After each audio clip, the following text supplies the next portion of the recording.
Hello नमस्ते। तो आगामी कृष्ण जन्माष्टमी की आप सभी को ढेर सारी शुभकामनाएं। तो आज मैं कृष्ण जन्माष्टमी स्पेशल मेवा पाक की रेसिपी शेयर करने जा रही हूँ। इसमें मैं किसी भी प्रकार की चाशनी का प्रयोग नहीं करने वाली हूँ।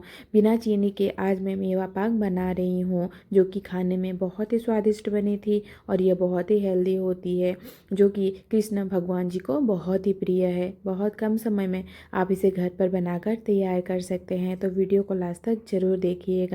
तो चलिए बनाना शुरू करते हैं। तो मेवा पाक बनाने के लिए हमें ड्राई फ्रूट को पहले भून लेना होगा। तो उसके लिए मैंने यहाँ पर कढ़ाई को गर्म होने के लिए रख दिया है और ड्राई फ्रूट को भूनने के लिए मैंने यहाँ पर देसी घी का प्रयोग किया है। तो यहाँ पर मैंने 2 चम्मच घी डाल दिया है और वहीं पर मैंने कुछ काजू और साथ ही में यहाँ पर थोड़े से बादाम को भी डाल दिया है।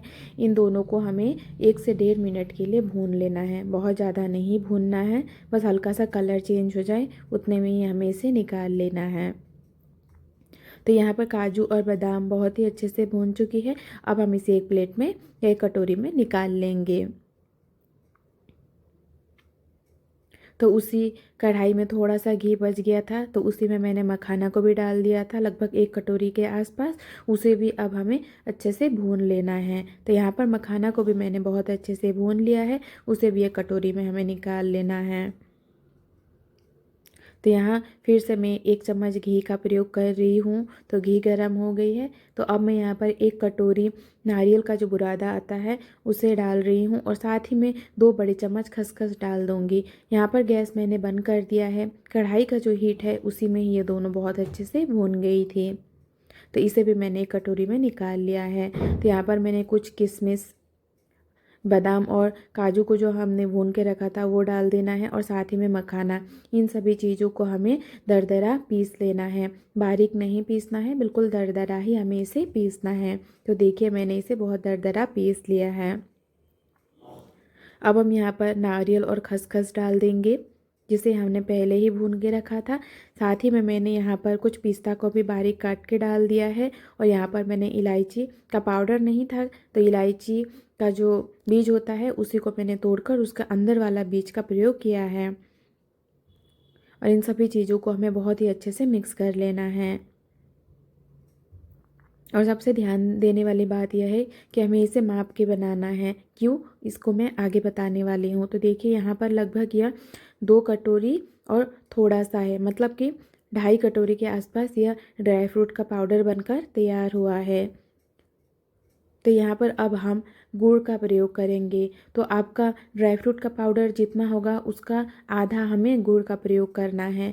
तो मेरा लगभग 2.5 कप ड्राई फ्रूट का पाउडर था, तो इसलिए मैंने यहाँ पर 1 कप और थोड़ा सा गुड़ का प्रयोग किया है और साथ ही में थोड़ा सा पानी डाल देना है, लगभग 2 चम्मच के करीब, और उसे गला लेना है। हमें बिल्कुल गाढ़ा चाशनी नहीं बनाना है, बस गल जाए गुड़ उतना ही देर तक हमें इसे कुक करना है।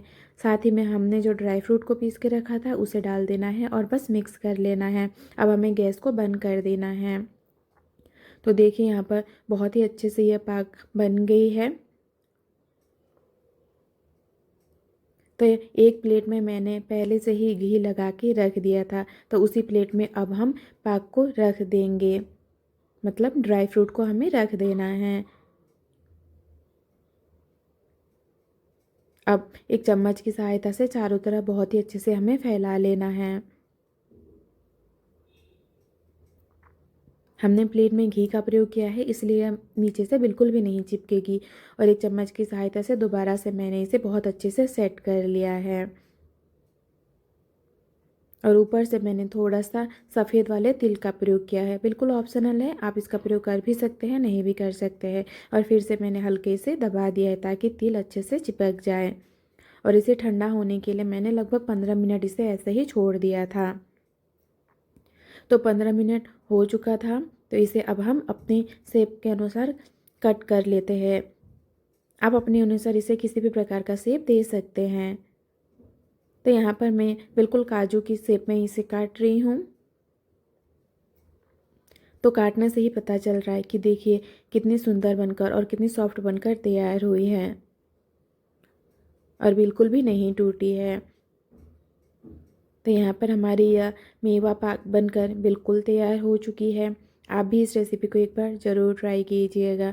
खाने में बहुत ही स्वादिष्ट बनकर तैयार होती है। तो देखिए कितनी सुंदर मेवा पाक बनकर तैयार हुई है। बहुत ही कम समय में, बहुत ही कम खर्च में आप इस रेसिपी को बना सकते हैं। तो आपको मैं एक तोड़ के दिखाती हूँ। देखिए कितनी सुंदर और कितनी परफेक्ट बनकर तैयार हुई है। तो आप भी इस रेसिपी को एक बार ज़रूर ट्राई कीजिएगा। Thank you.